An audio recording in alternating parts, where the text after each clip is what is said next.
Don't I know you, sir? Don't believe so. I haven't been here in many years. Name's Silas Greaves. Silas Greaves? The bounty hunter? Used to be. What are you doing here in Abilene? Just passing through. Got a little business to take care of. Well, sir, it would be an honor if you would allow me to buy you a beer. Hell, son, it would be my honor to drink it. I'm Molly. Howdy. I'm Dwight. That's Jack and Steve. Ben's behind the bar. Oh, I bet you got some great stories. A couple. Any of them true? Jack, be nice. A few. What about your shootout with Henry Plummer's gang in Bannock, Montana? Is that where you started as a bounty hunter? That's what it says in this here dime novel. Don't believe everything you read in them dime novels, boy. First man I hunted was back when I was riding with Billy the Kid. You knew Billy the Kid? Damn right. That scrawny son of a bitch had no fear. Wouldn't back down for nobody. I heard he collected the 10 stars off any crooked lawman who crossed him. It was a war, boy. The Lincoln County War. And Billy promised his regulators would take the life of every bastard who helped bushwhack John Tunstall. Kid had a big chip on his shoulder and a hair-trigger temper. Made him dangerous as hell. It was about 30 years ago. Billy was hiding out in an abandoned farm near Stinking Spring. I threw in with the kid because the man I had sworn vengeance on was riding with Billy's enemies. But before I tell you why I want that sumbitch dead, let me tell you what happened that day. I was heading back to the hideout when suddenly I had this funny feeling. No, Steve, the other kind of funny. I knew those two morons would never let me through. I had no choice. Was it Pat Garrett's posse? Oh, yeah. I heard the shots and I knew I had to move fast. Garrett and his army of deputies had surrounded the entire homestead. They're coming from the rear! I decided to help Billy and the boys out a bit. Oh, that's just what I did. Garrett was able to hire every gun hand in Lincoln County. Garrett's men were running around like a bunch of chickens with their heads cut off. Luckily, these shooters Garrett hired weren't the sharpest tools in the shed. A lot of them were saddle tramps or sod busters or drunken drifters looking to make a few bucks. Then, I heard a friendly voice yelling at me from the window. Back door! We'll cover you! Truth be told, things weren't much better behind the house. I cut their numbers in half. But that just made the ones that were left twice as mad. They made up for their lack of skill with a seemingly endless supply of ammo. It was a bit of a slog, but I finally fought my way around the back of the house. And like that, I was inside, none the worse for wear. I passed Dirty Day, and upstairs I found Billy and Charlie Beaudry.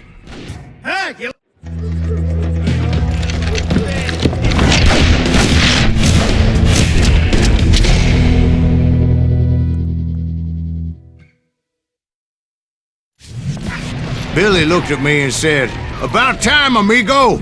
Grab a gun and get to the..." Wait, so you were friends with Billy the Kid? Yeah, sort of. Anyway, we were surrounded by dozens of deputized shooters who wanted to do us harm. I'm telling you, Garrett's men were dropping like flies, but they just kept on coming. "They're catching us in a crossfire," shouted Billy. "Get to the other side." I don't know how many of those cocksuckers I personally put down, but it was pretty clear, even to Billy, that maybe discretion was the better part of valor. What's that mean? It means that it was time to cut and run. "They got a Gatling," Billy shouted. "Get the horses and bring them round back. I'll draw their..." He directed that order at me, and I thought, why the hell do I have to do it? Oh, sons of bitches! Many would have fled in my place. But I had that false sense of invincibility that many young men have, like Jack here.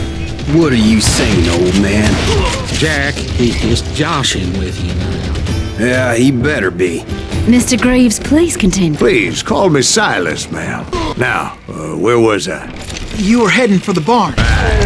Making my way past a passel of fallen foes. Sounds like Garrett hired a whole regiment of hired guns. Yeah, and just when I thought I was done with them, more of these hapless bastards would pop up. that's when I met Sheriff Pat Garrett. I read that you went toe-to-toe with him, sir. That backstabbing bastard with that tacked-on tin star.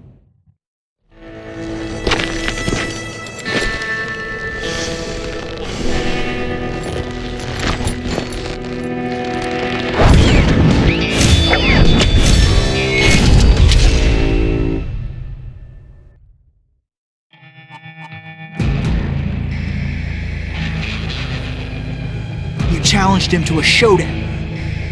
You read that in a dime novel? It said he showed no fear as he took your measure with eyes like a rattlesnake.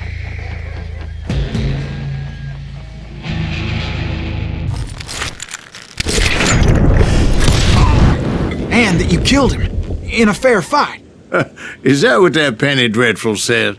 No, boy, that ain't what I meant when I said I met Pat Garrett. So let me start again. I finally reached those damn stables and stepped inside, and the thing I heard was Garrett's voice. That's not Billy. And go on, how did it end? And, boy, that was just the beginning.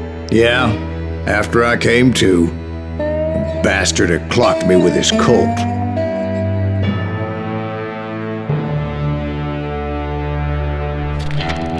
And the kid surrendered? When he realized there was no getting out of there alive. So they locked you up in Lincoln? Indeed they did. Sentenced me to hang right along with the kid. It's important to know that I was only riding with Billy so I could find the bastard I was after. He was with John Kinney's gang, and they were sworn enemies of Billy's regulator. Why were you after him?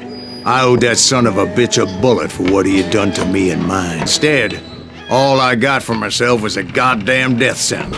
Luckily, it was right around then that I heard Billy make his move. He shot Jim Bell and a few other guards as he made his getaway. Later, they wrote that some lady friend planted a pistol for him in the privy. What the papers didn't say is that Billy helped me escape too.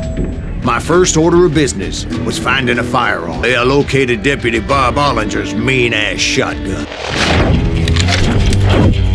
I saw Billy through the window, and he yelled that I should take to the rooftops to make my escape. Hell yeah, that scatter gun was like a double-barreled howitzer. It could blow a man clear off his feet. You hardly had to aim the damn thing. Birds were everywhere looking for him. I had to jump from roof to roof like a damn alley cat. I followed the planks where I could, but some of that wood was slippery as hell. The whole town was up in arms, and suddenly, I was a fugitive. Garrett's gonna kick our ass! So that bastard you were after, what did he do? He did me and my family a grievous harm. But I knew if I was ever going to find him, I would need to get my ever-loving ass out of there. I tried to be stealthy and sneak my way back. Apparently, some of them thought I was Billy. Me and the kid shared a certain similarity in build and color. I was just glad I had Deputy Bob's mean-ass shotgun. So much lead was whizzing by my head, it was like everyone in Lincoln wanted to put me in the ground. I knew I needed to find a horse, so I never did have a great fondness for those four-legged grass eaters. Smelly, sweaty, ungrateful beasts. You prize them too high, if you ask me. And that's when it occurred to me why Billy set me free. So I could be a hapless decoy and draw attention while he snuck out of town. I knew if I made it out of there in one piece, no one would put a price on my head. Because everybody in Lincoln would be dead? Because they all thought I was Billy, and all that blame would fall on him. Deputy Bob Ollinger was organizing a posse to put me down. He was already a mean son of a bitch, but he was doubly pissed that I stole his mean-ass shot. Anyway, it was me or them, and the only way forward led me straight to perdition. But the cards were dealt, and I had no choice but to play them. Finally, I found what I was looking for. The stables on the edge of town. I guess Billy saved your ass, taking out Bob Ollinger the way he did. Billy didn't kill Bob. Sure he did. He dispatched him right after he shot Deputy Bell. No, sir. Because Bob came right up behind me, angry as hell that Billy had lit out. Oh, Bob. I said, "I think you better let me go." And he says, "I don't think so, boy. Not with my shotgun." So we stood there in the middle of the street, eyeball to eyeball. He intended to kill me, and I knew I had no choice but to defend myself. I killed him in a fair fight. Everybody saw I had no damn choice. Well, and got a mite depopulated that day. Garrett gunned down Billy 3 months later, so his escape was all for naught anyway. So where'd you go after Lincoln? Mexico. Until I realized nobody was looking for me. I ended up taking a job at the Rurales. The Mexican Rurales? I was hired to help them track down the cowboys. The most vicious outlaw gang in Cochise County? Curly Bill Brocious? Johnny Ringo? Led by old man Clanton himself. They must have paid you a pretty penny to take them hombres on. Not really. But truth be told, I had my own reasons for going after those boys. So was the bastard you were after now riding with the cowboys? Roscoe Bob Bryant was his name. Oh. But no, this time it was a different bastard I was after. The aforementioned Mr. Ringo. And yes, he was working for old man Clanton. I came upon them robbing a stagecoach, which wasn't surprising, being they were such murderous thieves and bastards. The bandits wore red scarves, so I knew they worked for the old man. Moments later, the attackers were dead, and I checked the stagecoach to see how many passengers were still breathing. It was then I wondered if the rocks weren't hiding more bandits. Was that all of them? Or did I just hit the rear guard? I quickly got my answer. They attacked from on high like Apaches often. They would appear in great numbers from above and rain down lead on their hapless enemy's head, making use of the high ground and whatever else. The Apaches always appeared out of nowhere, and there never seemed to be an end to them. Hold on. Were you attacked by Apaches? What happened to the cowboys? Did I say they were Apaches? I said Clanton's cowboys attacked me Apache style. I was in a pitched battle, but I was holding my own against an overwhelming enemy force. See, at the time, I was still pretty green and would often blunder into regrettable situations. But I just kept shooting at anything I could see up in those damn rocks. I didn't see Ringo, but I knew he was with the cowboys. He and Roscoe Bob had done me a dreadful wrong, and I was determined to have my revenge. But to get to Ringo, I knew I'd have to find my way past these other assholes first. Fortunately, I was running out of ammo. Another perfect example of my relative inexperience as a hunter of men. I immediately knew that a tactical retreat was called for, as my vengeful fury was much less impressive without the bullets to back it up. Managed to corner him. Trapped as I was, the odds of my survival seemed pretty slim. Luckily, serendipity was on my side as I suddenly spotted a way out of my predicament. I ran ahead as if the devil himself was after me. Bullets were whizzing by my ears, but I wasn't about to roll over and die. I just kept running like there was no tomorrow, because there wouldn't be if Clanton and his men caught up with me. As I was scurrying around those caves, I thought, what was I thinking? Going up against a gang like this. I just kept running, not knowing where the hell I was going. And that's when something miraculous happened, like manna from heaven. I found the desiccated remains of what looked like an Apache warrior. The old weapon next to him supplied me with some much-needed ammunition. Bat Masterson once told me it was more important to be lucky than good.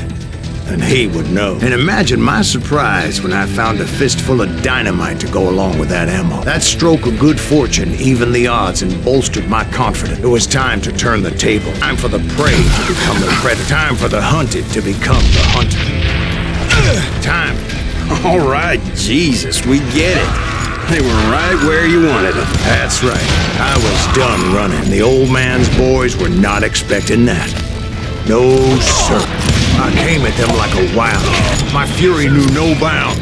It was finally time for that old man to pay for his sin. He's nothing but a coward.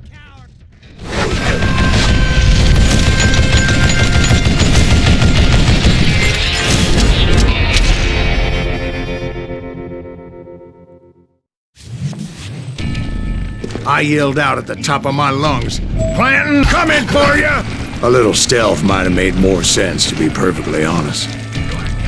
Because that old fool had a Gatling gun and enough bullets to last him till kingdom come. But I knew I could not let that deter me. Not if I was to find and kill Ringo. I needed to get that old man off that gun. Most everyone thought it was the Ruales who had come up against him in Guadalupe Canyon. But it was just me. Apparently, one of the cowboys made it out of there alive and told Ike and Billy Clanton that it wasn't a Mexican who took their father's life that day. They just assumed it was one of the Earps.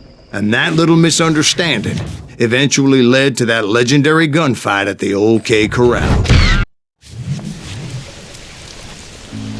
A few weeks after that dust-up at the OK Corral, I was still after Johnny Ringo. Had tracked him and the cowboys to their hideout at a sawmill, and they were loaded for bear. So what exactly did Johnny Ringo do to piss you off? Well, him and that other bastard. Roscoe Bob Bryant? Yep, they both deserve to die, and I promise I'll tell you why. But first I need to tell you about the cowboys' new boss. Billy Bill took charge of the cowboys upon the old man's demise. And after that gunfight at the OK Corral, the Clantons wanted revenge. So they murdered Morgan Earp and grievously wounded his older brother Virgil, hunting those outlaws down. So when I showed up, that's who they thought I was. There were killers around every corner, all wearing red bandana. That's how the cowboys identified each other. And I was beginning to wish I had one myself, but I wasn't about to let Ringo walk away unscathed. That's what drove me forward. They say that Ringo was infernally fast. I hardly saw anyone faster, boy. Certainly not Wyatt Earp. That man was all hat and no cap.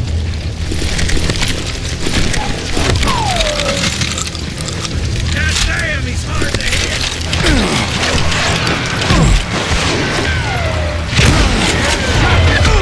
Earp wasn't much of a match for him, but Doc Holliday might have taken him. That lunger should have kept his nose out of it. They never charged anyone for the murder of Morgan Earp. But everybody knew that Curly shot him in the back. That was common knowledge. Maybe so, but Ringo had nothing to do with it. He was just being loyal to a friend. Is that what you call it? Being loyal? Well, to get to that loyal friend, I had to pass by some buzzsaws as big as a man. Excuse me, sir. I have a question. What's that, Dwight? After old man Clanton died, why didn't his son take over the cowboy? Because Ike Clanton was dumber than a box of rocks and a yellow belly to boot. Now, where was I? Taking down the entire cowboy gang single-handed. Indeed I was, Jack. That really was one hell of a sawmill. Quite an impressive operation. I'm painting a picture here. There was this beautiful waterfall and a crystal clear stream that led to a verdant valley that was truly... Consider your picture painted. What happened next? Well, finally the bastards that were still alive made a last stand. Curly Bill, Johnny Ringo, and his compadres took off into the lumber yard, and I followed after.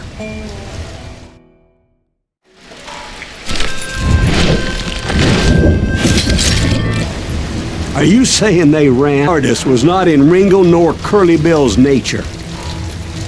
No, sir. I never said they were running scared. They just wanted me.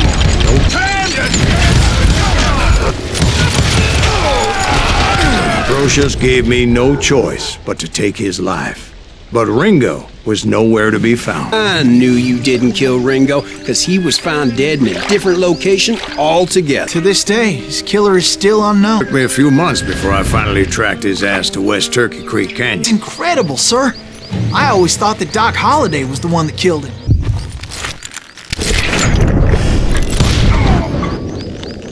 Sorry I had to ruin the legend for you, boy. But the legend ain't always true. Doc Holliday had nothing to do with the death of Johnny Ringo. I was paid a healthy bounty for Ringo and Curly Bill, and realized there was real money to be made. That's why I went after Henry Plummer.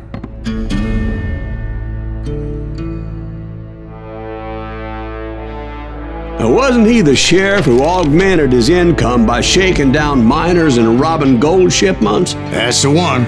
Oh, yeah, I remember him. He ran that gang of thieving outlaws called the Innocents.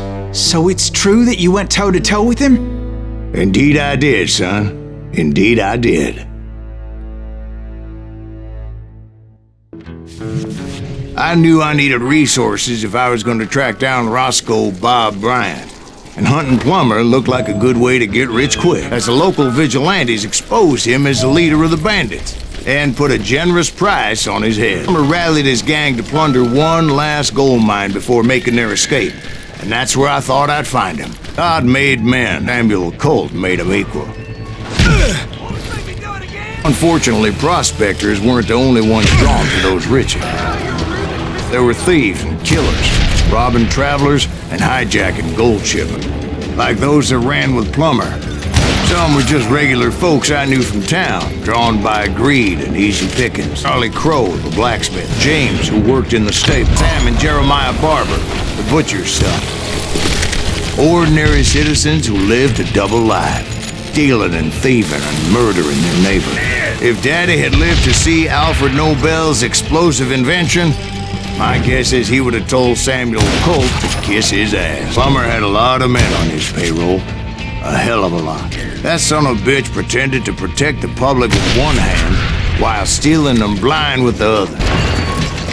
Of course, the rest were veterans of the Civil War. Cold killers trained on the bloody fields of Shiloh and Antietam. He set up a defensive perimeter which I had no idea how to breach.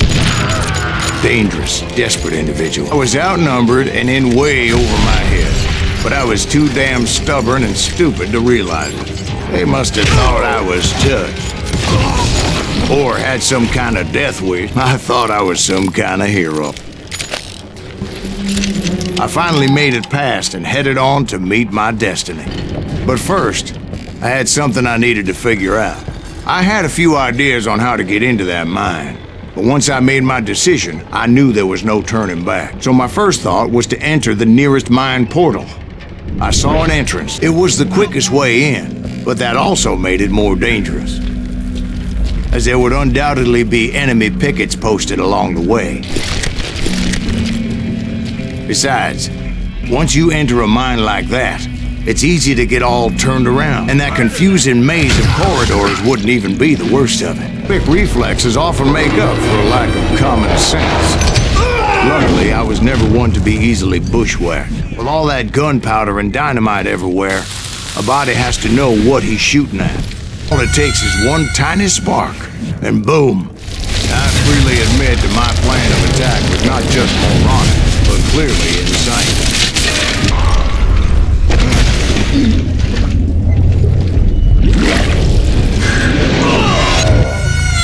It's a good thing that I abandoned that ridiculous plan before I did.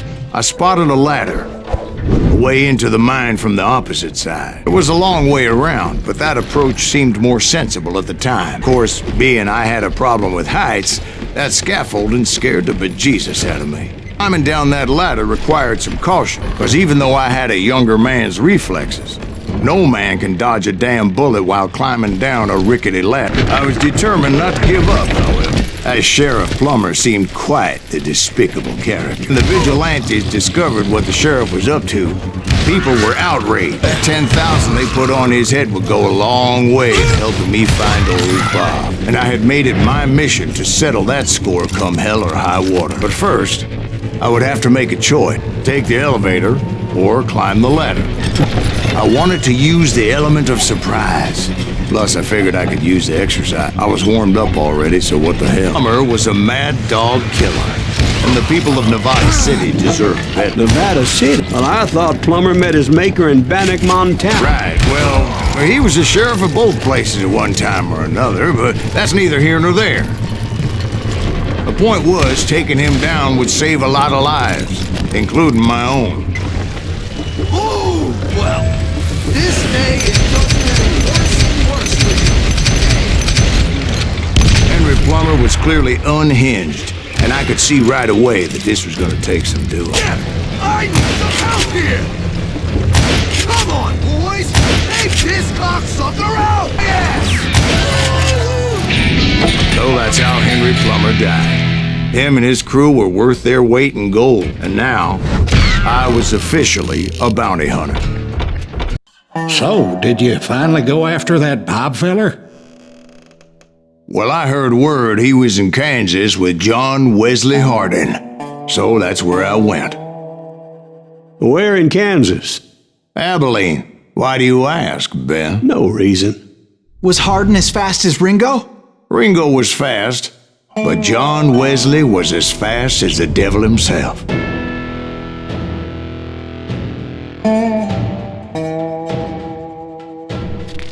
Hell, he killed his first man at 15. From that day forward, he had a price on his head and wouldn't back down for nobody, not even Wild Bill Hickok himself. I dodged death many a time, and that night in Abilene was no different. I was there with the intention of finding that bastard Bob and collecting the bounty on John Whitten. I thought the Texas Rangers got Hardin. Yeah, that's what they want you to believe. It was cold and a witch's tit and a brass bra that night as I fought my way past his loyal compadre. Look around and imagine this place painted in blood. Hardin was waiting for me, and...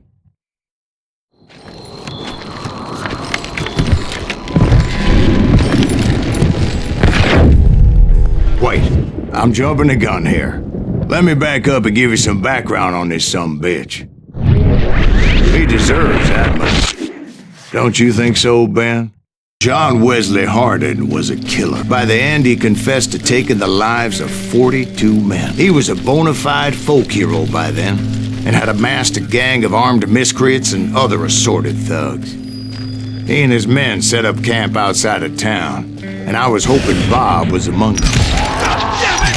Shoot that son of a bitch! They didn't ask why I was there, as most of them were wanted as well. I had to spill a lot of blood to find out Hardin wasn't in that camp. He was carousing in town with his closest. Hardin's boys apparently didn't want me to reach the Bull's Head. Some were hightailing it into town to inform their jefe of my unwelcomed. But I steeled myself for the fight ahead. For as good as I was, deep down I wondered if John Wesley wasn't just a little bit better. Before I could test my mettle against Hardin, however, I would first need to dispatch his cadre of hired killers.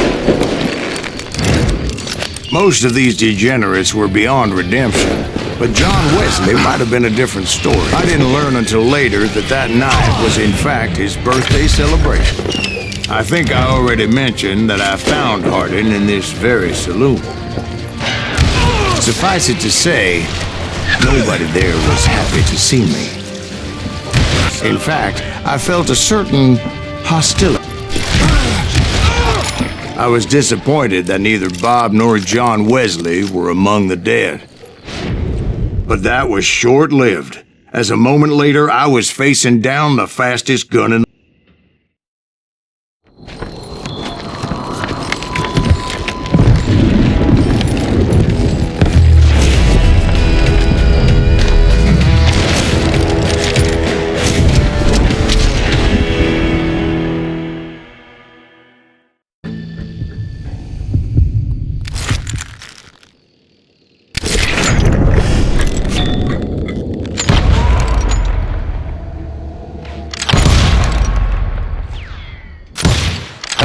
faster than grease lightning.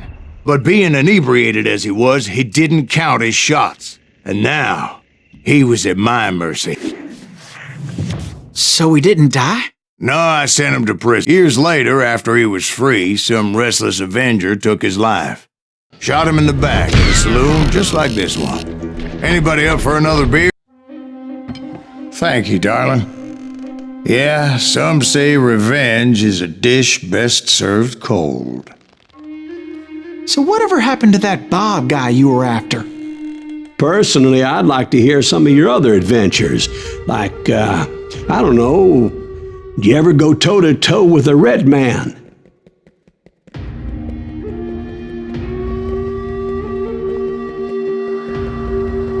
Yes, I did, Ben. I remember once I was after this renegade Apache, Grey Wolf. Strangely enough, revenge was also his primary motivation.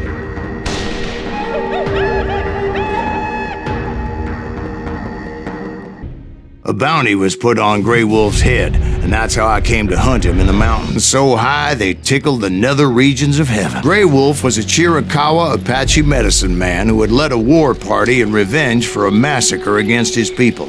The U.S. Army had attacked his tribe during his daughter's sacred sunrise ceremony, and the slaughter was unspeakable. I understood his anger, as there's nothing more traumatic than seeing those you love die in a cruel and painful death. Right from the beginning, I couldn't shake the feeling that Grey Wolf was watching my every move. He led a band of young Apache warriors who wanted retribution and were more than willing to die for him. They saw me before I saw them. It crossed my mind that maybe this wasn't such a good idea. But now that the shooting had started, there was no backing down.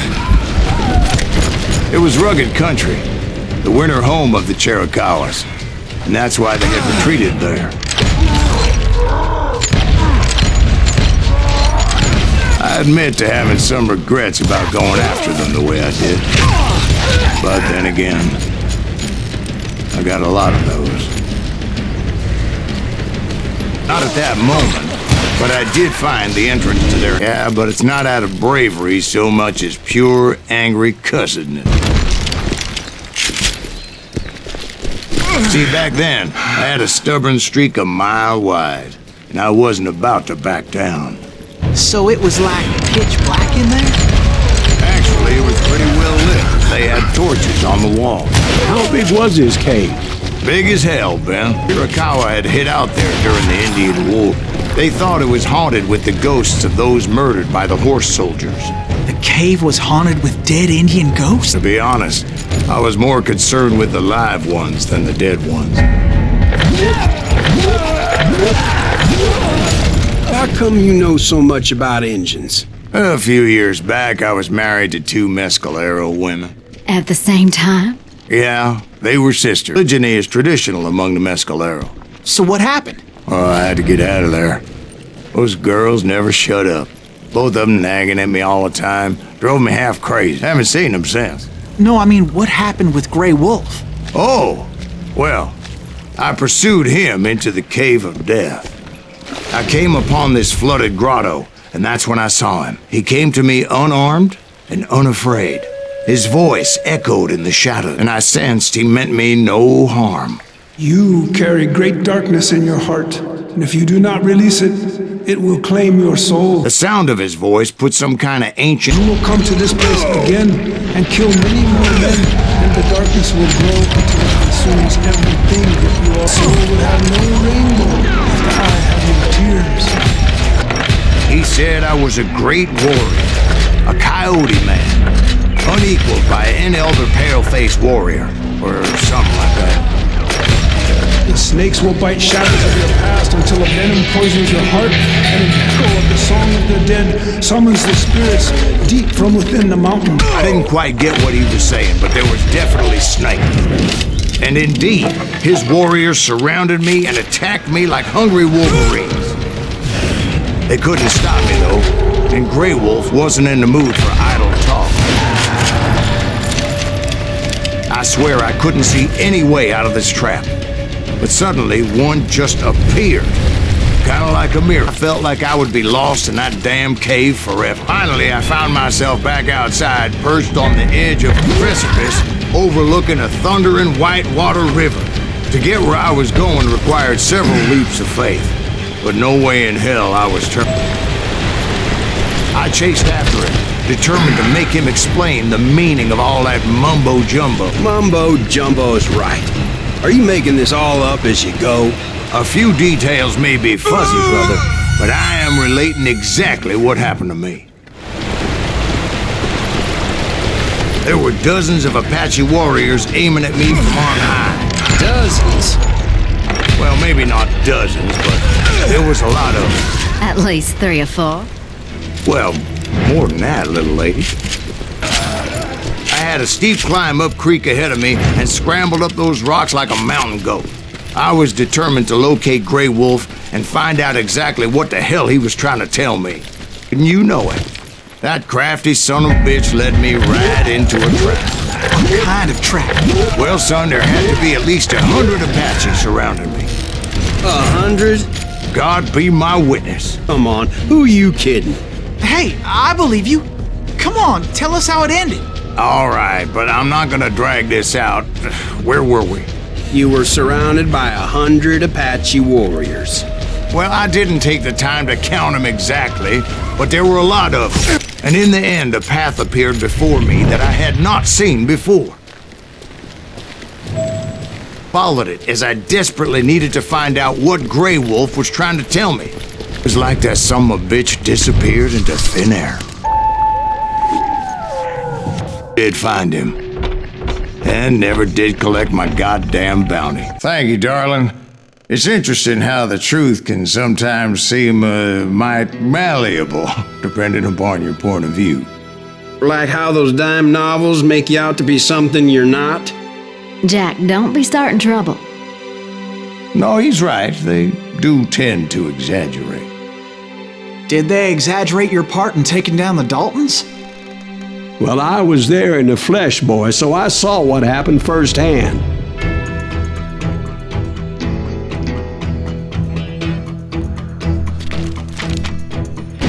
Those Daltons were lawmen once, before they all went bad, robbing banks and trains clear across the territory. Until Coffeeville, of course. I was one of the citizens who took up arms that day. Fighting on the side of right? I did my best, sir. We all did. It was early morning. One of my friends was a local gunsmith, and he handed out firearms to anybody who'd take one. You see, the Daltons got it in their heads to rob 2 banks at the same time. 2 banks on the same damn street. Story was Bob Dalton's girl was always writing him about how he had no ambition. Oh, you're nobody next to Jesse James, she'd say. Finally, the bastard took his brothers to Coffeeville just to shut her up. Well, the locals recognized the Daltons right off before they could get away. Half the town took up arms to defend their property. You got us a hero. Put some holes in him. The brothers paid dearly for their stupidity, but everybody knows they had it coming. There's more to it than that. I read all about that day, so I know for a fact that it went down very differently. First of all, it was high noon. A posse of U.S. deputy marshals were on the rooftop across the street. Get ready, boys. They're gonna make a move. The lawmen had been tracking the Daltons for months, and now they finally had them dead to rights. Among them was a bounty hunter feared by many a lawbreaker. This man had no intention of letting the Daltons slip away. The marshals tried to get the Daltons to surrender. This bounty hunter knew that the brothers were far too proud to ever lay down their guns. He went in there alone to confront those criminals. One of the marshals shouted, "Where are you going? Are you crazy?" Hey, where do you think you're going, dumbass? That rifle's mine. But he paid him no mind. He saw a way to get around to the back of the bank. Then he figured out how to hit the Daltons from a direction they weren't expecting. A moment later, he was climbing up a steep ladder, laughing at danger as he did. It was brave men like him who risked their lives to tame this wild country. Heroic men like him who did what other men couldn't or wouldn't to make this country free. Bowie and Davy Crockett. Is that who Silas died Greaves? defending the Alamo. Son of a bitch! Blam! Blam! He came away victorious, taking down those thieving Daltons. His name was Silas Greaves, and when the dust finally settled, he was the last man standing. Sorry, kid, but that just wasn't the way it happened. It was early evening, not high noon. I was late to the party, and Coffeeville was already up in arms. The Daltons blew up a safe, and were all set to hightail it out of there. Those pathetic deputies surrounding the bank were dropping like flies.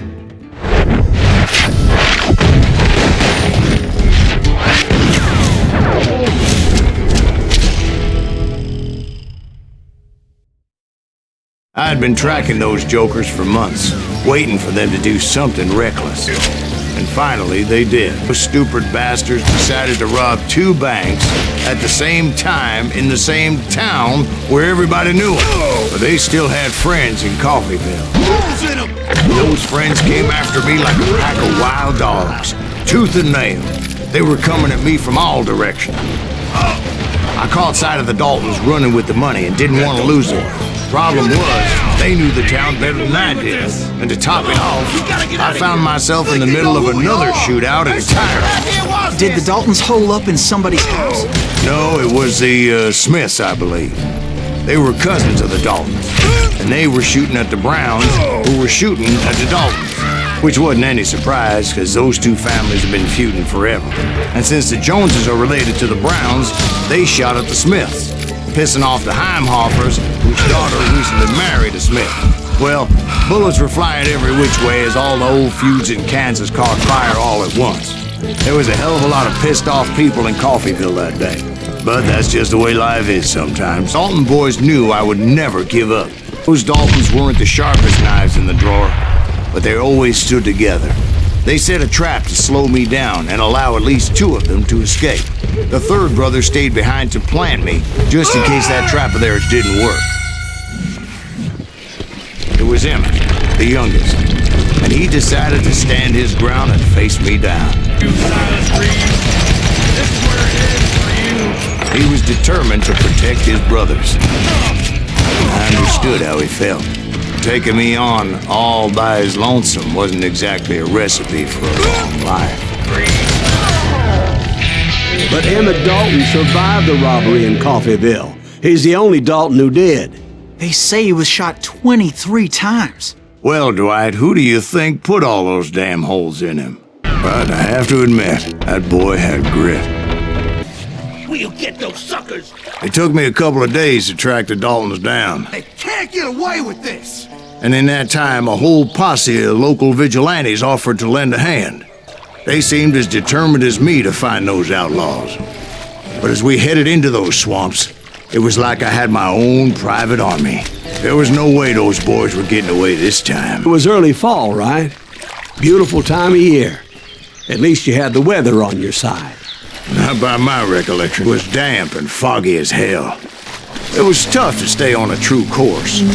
So we kept an eye out for landmarks. The trees were in full color, red as blood. The rains that year were torrential, so the whole area was flooded. Vigilantes had spread out wide, and pretty soon I couldn't see anybody, except for some bitches ahead of me wanting to do me harm.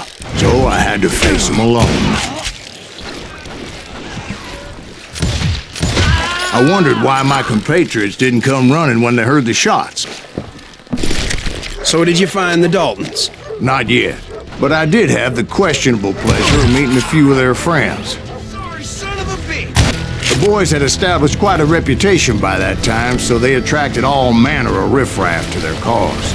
Point being, I was under serious attack, and my reinforcements was nowhere to be seen. Arn materialized as if right before my eyes. I scrambled up top to get a better view, but just ended up falling inside. So, how did you get out? The barn doors was open. About right then, I saw some suspicious characters running for the bushes. Of course, I followed them. But that goddamn swamp was like a goddamn maze, and pretty soon I had no goddamn idea where I was. Oh, I just started walking, and pretty soon... Steve! Huh? Oh, no, I'm listening. Indians surrounded me from all sides. There were Indians. No, I just wanted to make sure Steve was paying attention. Now, where was I? You were following the Daltons through a swamp? That's right. See, Steve? Dwight's paying attention. No, I'm listening. I was just resting my eyes. Oh, where was I? The Daltons. Right. There's a reason so many outlaw gangs are made up of brothers. So did you ever find the damn Daltons? Not yet, but I did find a few of their cousins. You Kansans breed like rabbits, Smiths or Heimhoffers or who knows what. But hell, what's more important than family? I'll bet Ben knows what I'm talking about. I knew those Dalton boys were out there somewhere, standing together against anyone who would threaten them. That's when I saw it. A goddamn steamboat. A steamboat in a swamp? Steve, but this wasn't much more than a wreck, really. But how'd a damn steamboat end up in the swamps? Yes, it floated off during the flood of '89. Now, was it a stern wheeler or a side wheeler? What? Does that really make a difference, Steve? It was a steamboat with a goddamn army on board. It was in that a fusillade of bullets come raining down from on high. vigilantes who accompanied me weren't anywhere to be found. But among those men that were shooting at me, I thought I saw some familiar faces. Where up there the Daltons were waiting on me. Sounds like you don't give up too easy. That's the kind of man I am, Ben. I set out to do something, I'd do it. Surrender just ain't in my nature. Plus, I'm stubborn as hell. Right about then, much to my relief, the vigilantes finally arrived. Their leader motioned at a cabin in the middle of the top deck, pointing me directly at the Daltons. I finally had them, after months of dogged pursuit. But it turned out that they had me. Take him out! I'm sending you to hell! The Daltons had played me like a fiddle. Apparently, the vigilantes were on their damn payroll. They didn't just want to shoot me. They wanted to burn me alive. But finding my way out of a burning labyrinth proved to be quite a challenge. It was a riverboat, right? I mean, it's not like it was a goddamn ocean liner. Well, yeah, but I was in a Did you fight. hear about that ship that's gonna launch next year? Largest one in the world. Talking about the Titanic.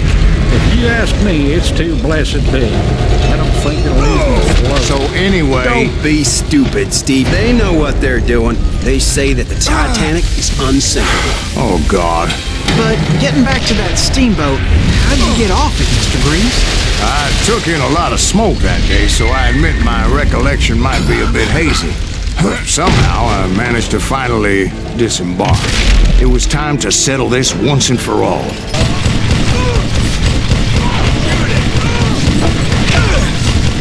Bob and Grat weren't about to come at me one at a time. They were in this together. Two brothers side by side, determined to take me down. But this time, the odds were on their side.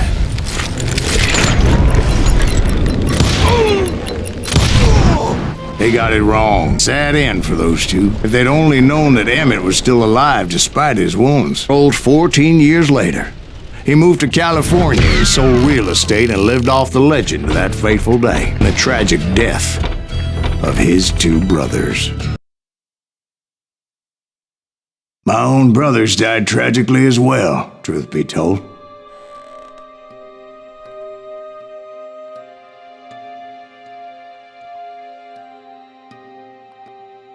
It was 1868, and me and my older brothers were pulling a tidy profit running cattle into Juarez, Mexico.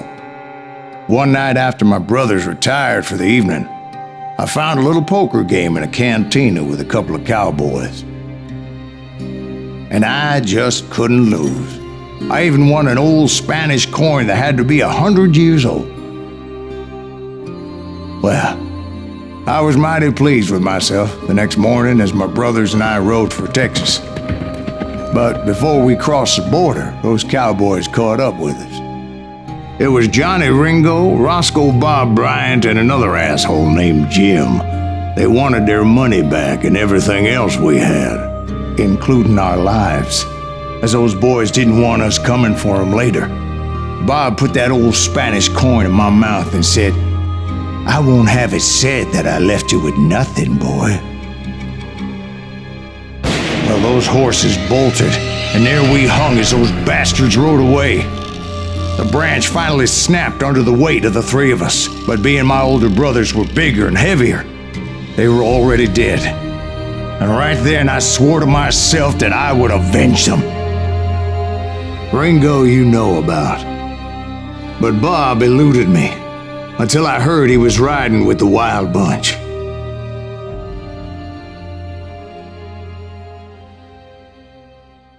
The Bighorn Mountains, led by Butch Cassidy.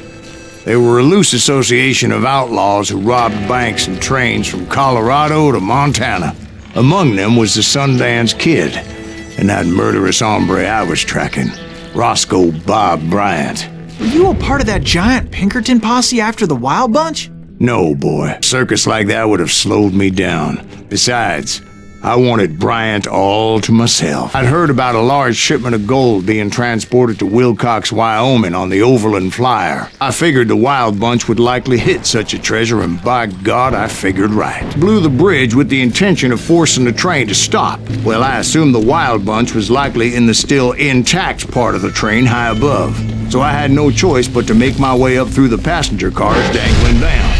I was determined to make that sumbitch Bob pay for what he did to my brothers. What'd you say?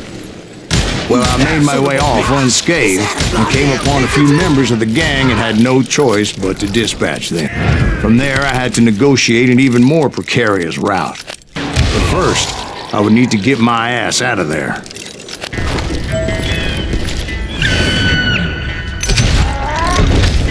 I jumped from the frying pan into the fire as the train was clearly fixing to fall. I had found the gang, but in order to find old Bob, I needed to fight my way forward past a whole passel of desperados. Outside, inside, any way I could, I made my way towards my prey. What about the passengers? It was mostly a freight train, as I recall. There were no passengers aboard that day. As I mentioned before, I am not fond of heights, but I was too busy dodging bullets to worry about falling to my death. Where I was likely to die that day anyway. So I was determined to take down as many of those bastards as I could. At times, it was like shooting ducks in a shooting gallery. The only difference is these damn ducks shot back. Help? From the Pinkertons? Oh, son, I had to fight the Wild Bunch all by my lonesome, as usual. My guess is those dime novels didn't portray this as it happened, did they? How are you? Only a few stragglers were left. I had to cut them down pronto if I was going to stay on old Bob's trail.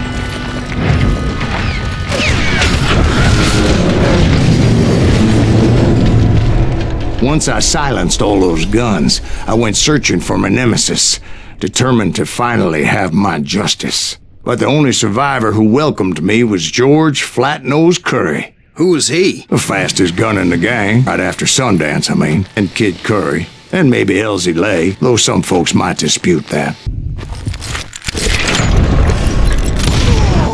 On that very same day, Butch Cassidy and the Sundance Kid decided to leave the Wild Bunch behind and decamped for South America. He ended up living down there for many years, but I'm sure you already know all about that. I tried to find Bob Bryant, but it was as if he'd disappeared. Sometime later, I heard the Wild Bunch was back together. Kid Curry escaped from jail, and now he was running the whole shebang. So I took to their trail, as I was still in pursuit of my brother's killer and hoped that he was back with him. That Kid Curry's kind of crazy, ain't he? Don't let him hear you saying that. Anyways, I tracked those boys to a camp right outside Parachute, Colorado. Being outnumbered, I didn't bother with a warning shot. I just started taking those bastards down. Old Bob wasn't among them, and neither was Kid Curry.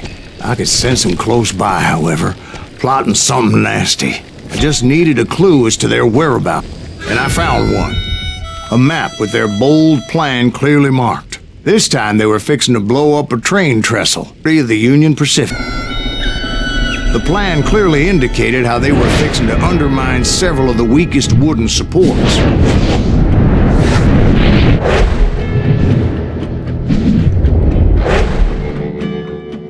Kid Curry was considered the wildest of the Wild Bunch. It was said that he fathered 85 bastard children, though some say it was only 5. Kid Curry had bragged to a whore how he was going to rob a train heading to the U.S. Mint in Denver. And that whore, Fat Sally, she told me the bridge was rigged with dynamite. So I decided I'd best be careful confronting those bastards. And I made it a point to remove any dynamite that I came across. A moment later, I saw a ladder that somehow had escaped my attention. Don't worry, I know what I'm doing. What the hell? But the Wild Bunch did not take kindly to my presence and attempted to blow my head off. It appeared the kid had found a number of new recruits to bolster their ranks. Guess there's always desperate men willing to trade their lives for stolen treasure. You can run! What happened next? Well, having removed the first bundle of dynamite, I decided I might as well remove the other one. Once that was done, I figured I'd find my way from there. So, what happened then? Had to remove more of that damn dynamite. It must have been terrifying trying to make your way across. I was sweating it a bit, but then I noticed a footbridge tied up on high, so I shot the rope. So that was all the dynamite? Funny you should mention that, darling. As actually, there was a fourth charge impeding my progress. Once I removed it, my path was pretty clear. I realized that way just wasn't gonna work. I needed an alternate path forward. Luckily, I found a cave, and as I made my way back to the bridge, I saw something that concerned me. It was a long, burning fuse, and it was moving fast as hell. I had to catch it. The burning fuse was so damn quick, I had to run like the wind. I almost had it, but no. Thought I was gonna have a coronary when I lost sight of those sparks. My heart was pounding like a sledgehammer. I knew that failure meant boom. Then, finally, at the last moment. Of course, I was successful, or clearly I wouldn't be talking to you folks here today. Naturally, I removed that last dynamite charge. Well, it was a touching reunion. By this time, I was thoroughly exhausted and dragging my ass, as I was not a young man anymore. No, that isn't me. Make it bleed. Finally, I found those boys, or more precisely, they found me. Just when I thought things couldn't get worse, Kid Curry opened up on me with a goddamn Gatling gun. It was hidden in this tunnel and pretty well shielded. I had located some dynamite. Still, however, had my work cut out for me. I need some help here. Come on, boys. Hey, some bitch out. Gonna make you bleed. These fat bastards. Eventually, I brought that tunnel down, and that's when I met Kid Curry himself. He had decided to stop pussyfooting around and deal with me personally. Come here. As fast as he was, I was just a bit faster. As he lay wounded, I demanded to know the whereabouts of Roscoe Bob Bryant. He shouted at me. Is that what this is about? Bob went with Butch's Sundance to South America. You ain't never finding him.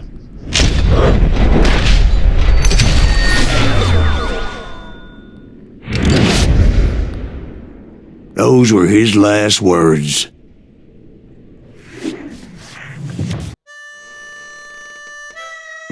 So, Bob Bryant got away? I knew I'd never find him in South America. What about the other killer? Yeah, you kinda glossed over that one. Well, I found Jim not long after my showdown with Ringo. At the time, he was riding with the James Younger gang. Did I neglect to mention that?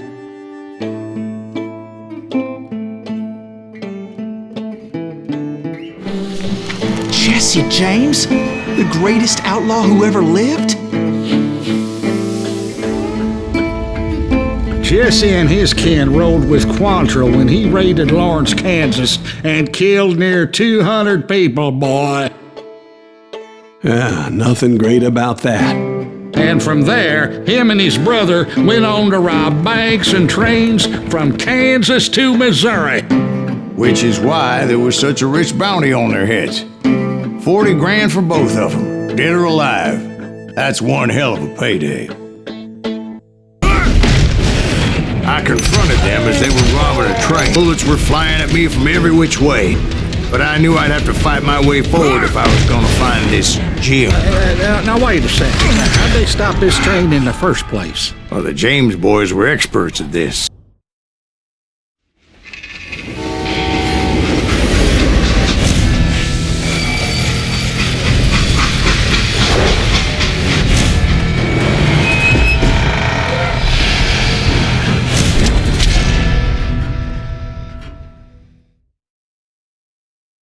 They hopped a freight train, having heard there was a big payroll in the express safe. So, I hopped the same train.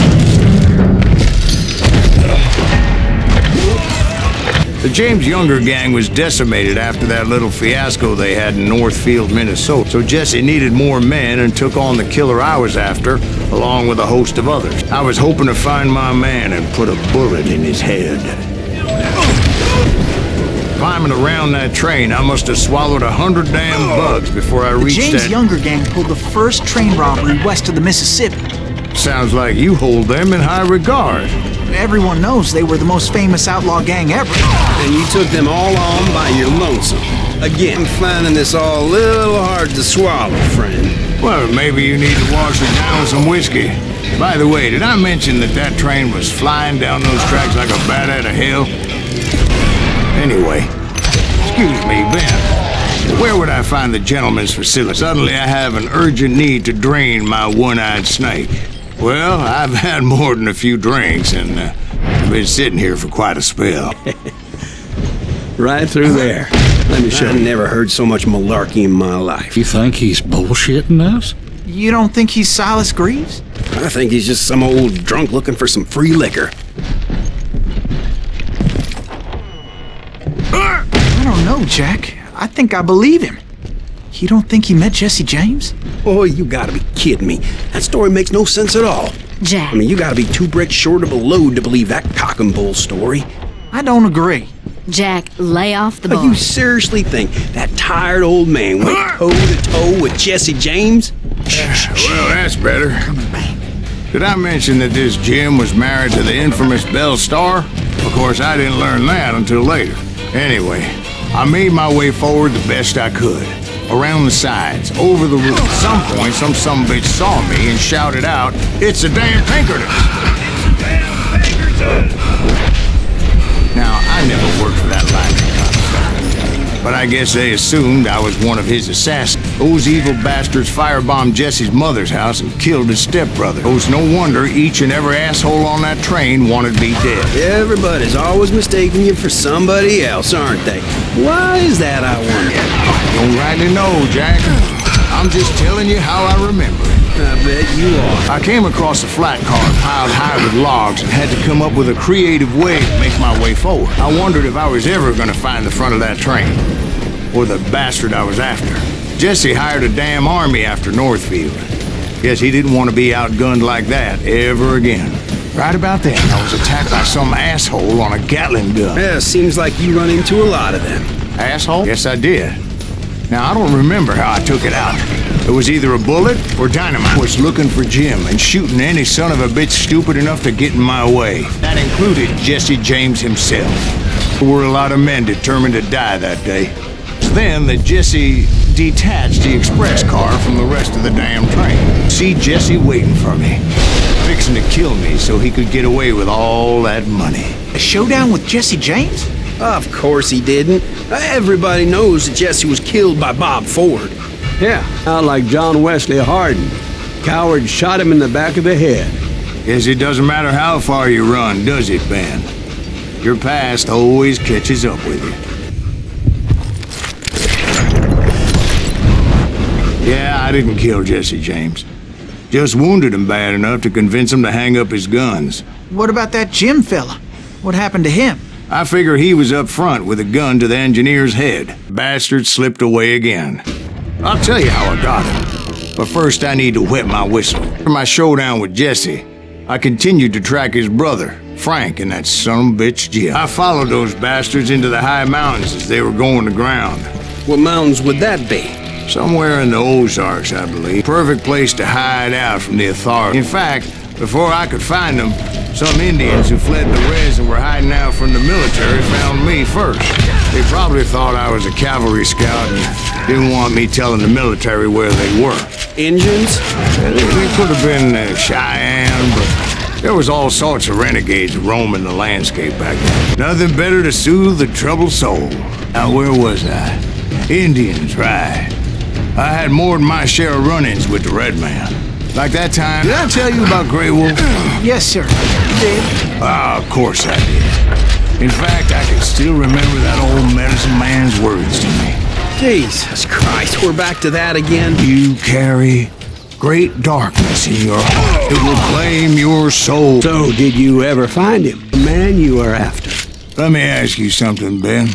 You ever think about death? Mr. Greaves, are you all right? Oh, death, won't you spare me over till another year? What is this that I can't see, with ice cold hands taking hold of me. Well, I am death, none can excel. I'll open the door to heaven or hell. Oh, death, someone would pray, could you wait to call me another day? Oh, death, won't you spare me over till another year? So are you gonna answer the question? What question is that? Jim Reed. Did you ever find him? Reed was indeed that son-bitch's surname. That's right, Ben. A despicable character. I remember him laughing like a hyena that cold morning they lynched me and my brother. He was intent on avoiding my vengeance, but nothing was... I finally did track those outlaws down. They had long rifles with scopes and were well positioned to pick off any poor soul who came anywhere close. I'm guessing Frank James believed I was responsible for the demise of his brother Jesse. I couldn't really disagree with the man, as I thought Jesse was dead then as well. I backed off as I closed in on him, but he was still intent on killing me. And when I closed in on him again, he backed off again, looking for a better angle. Hell, I can't fault Frank for wanting his revenge, as I was there for the same damn reason myself. At this point, I'm guessing you think Silas Greaves is a worse murderer than Jim Reed ever was. No, sir. A man who spent half his life killing somebody's brothers, fathers, sons. I think you were just looking for justice, sir. Is that what I was looking for, Dwight? Is that what it was? Justice? I finally found Frank holed up in his mountain cabin, and he was determined to have me dead. It was a pitched battle that could have gone either way. Luckily, I had some dynamite in my possession. Dynamite? On your person? A few sticks, just in case. Always good to be prepared. Right. Just laying out the facts as I remember them, Jack. Put him down! That old shack, well, it went tumbling right off that cliff. With Frank James still in it?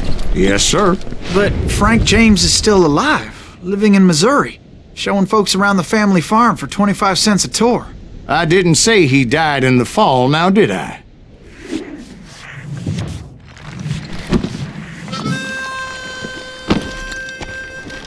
I'm done with this damnable outlaw life! Kill me, don't kill me, do what you will!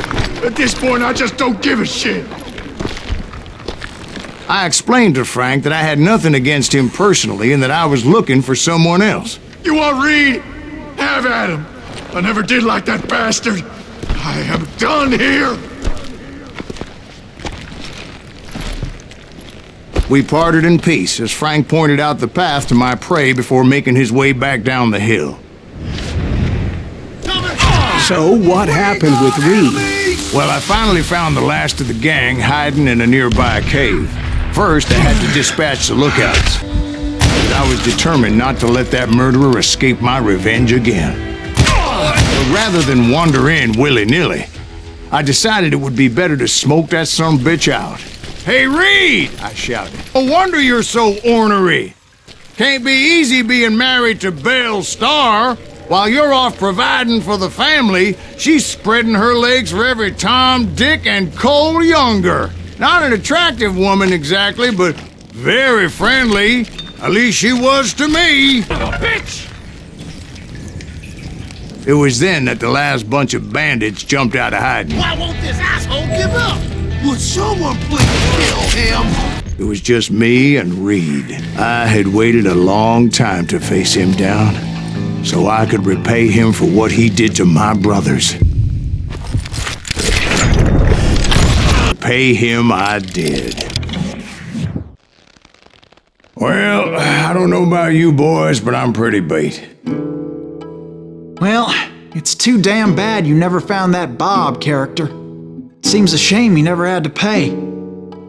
Well, funny thing about that, I did have one more chance at him.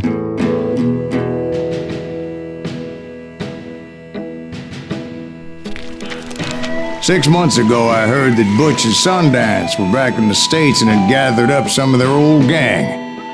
I tracked them down, hoping that Roscoe Bob Bryant had returned with them. So you're saying they didn't die down in Bolivia? That's what I'm saying. 40 years I had waited to get my hands on the last of my brother's killers. Not even an army of demons could have stopped me now. Johnny Ringo and Jim Reed fell fairly quickly, but the last one, Oscar Bob Bryant. That son of a bitch had managed to escape my vengeance time and time again. Couldn't even be certain I'd recognize him after all those years. By now, he had to be close to 70. For all you know, he could have been dead. That thought had indeed crossed my mind, as did others. For instance, did my thirst for vengeance turn me into something worse than the man I was after? By this point in my storied career, I had killed more men than Bob Bryant ever had. I was furious as hell at that bastard for making me who I am. Nothing could stop me from taking his life. I'd been after that killer forever, from the time I rode with Billy the Kid.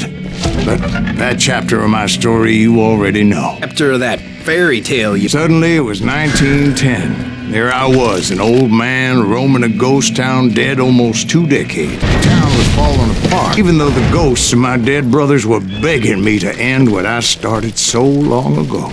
Mr. Greaves, are you all right? Would you like some water? The Wild Bunch knew I was there. They were after a treasure they had hidden before they fled, buried in the grave of a dead amigo. Some folks think the town is haunted, so they figured there wouldn't be many people poking around. I intended to fill that grave with Bob Bryant's corpse. But like I said, the bandits knew I was on to them. They lured me in and hit me with everything they had. But you obviously prevailed since you're sitting here telling us. Actually, in that moment, I did not prevail. So I suppose we're talking to a ghost. Funny you should put it like that, Jack, because when I woke up, from the dead? there was silence all around me. I could swear to God I saw Billy then. Billy who? Billy the Kid. William Bonney. He was shooting at me from a rooftop. Here and there. Even over there. So I am right. You are titched in the head. Mr. Greaves, perhaps we should switch you to coffee? You see that old Indian again, too? No, but I did see Billy's killer. Patrick Floyd Garrett. He came at me guns a-blazing. But I knew that old war horse had died 2 years before. I wondered if maybe I was dead too and confronting the ghosts of my past. Perhaps all my sins were coming back to haunt me and drag me down to perdition. And in the gates of the cemetery, I saw John Wesley Hardin, just like I remembered him. My father-in-law got hit with a falling branch. He spent the rest of his life talking to dogs. Newman Hayes Clanton, William Brocious, John Peters Ringo, they all wanted me dead. George Curry and Harvey Logan, alias Kid Curry, both thirsty for vengeance from the great beyond. Jesse, Woodson, James, and Jim Reed, each one deader than the next. I thought I would go. I saw Harry Alonzo Longabaugh. The Sundance Kid? Like a general leading his legion of the dead. You told us before that you'd seen him alive. He was alive. Then I heard a voice call to me from afar. It was Robert Leroy Parker, a.k.a. Butch Cassidy, coming at me from out of the fog. Thanks for taking care of that bastard.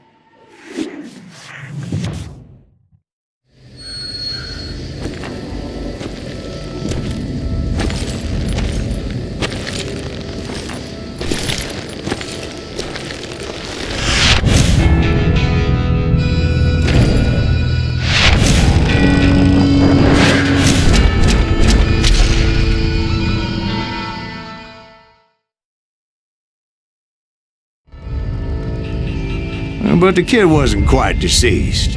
Not yet. Takes more than one little bullet to kill the likes of me, partner. Those two looked like they hadn't seen each other for quite a while. Clearly, they were no longer amigos. Shit. I was hoping I wouldn't have to kill you. You won't have to, Butch. I'm killing you first. I asked them about Bob Bryant, but they were too busy with their own heated conversation. Let me get this shit straight. You want my money and the love of my life? You frittered it all away, Butch. Etta's mine. So is that damn money. I didn't want to shoot anybody until I had an answer to my question, but those boys didn't give me much of a choice.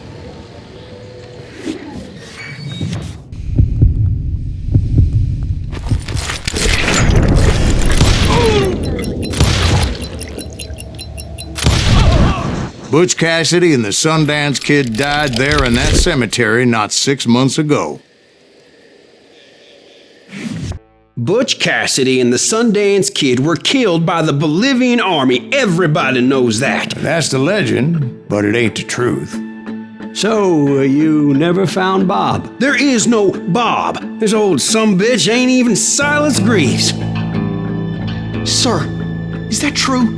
Have you been pulling our legs this whole time? Well, not the whole time. Oh man, I think you've worn out your welcome here. Maybe you're right, Jack.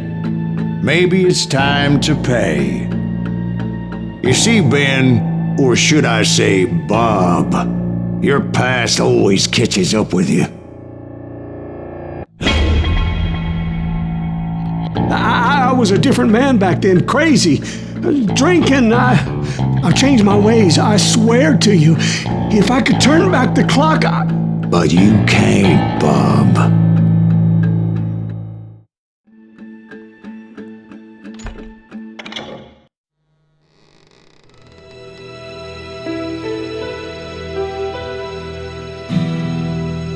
Why'd you toy with me like that? Telling those tales, knowing all along. Why not just lay your cards on the table? Here. I won't have it said that I left you with nothing. That's how you want it? So be it. Holy shit! Right, Molly, move against that wall. Go!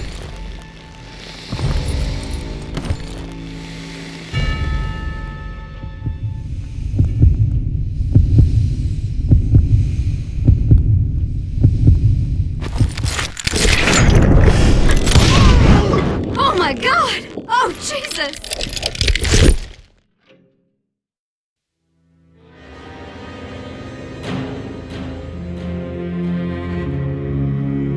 Did you know it was him all along? Cassidy told me Bob was in Abilene before he died. But I wasn't sure Ben was my man until he revealed how much he knew about Ringo and Reed. The coin, of course. Well, that was the last nail in that particular coffin. I better go get the sheriff. You okay, boy? You're looking mighty shook up. Dwight, maybe you best go home. Young Eisenhower here is leaving for West Point tomorrow. He shouldn't get caught up in something like this. I think I might head out myself at this juncture. Unless you want to stop me, Jack. No, sir, Mr. Greaves. So where you going now? Now that you had your revenge? Doesn't really matter, does it? As I've sold my soul for it, and will never again walk with those I have lost.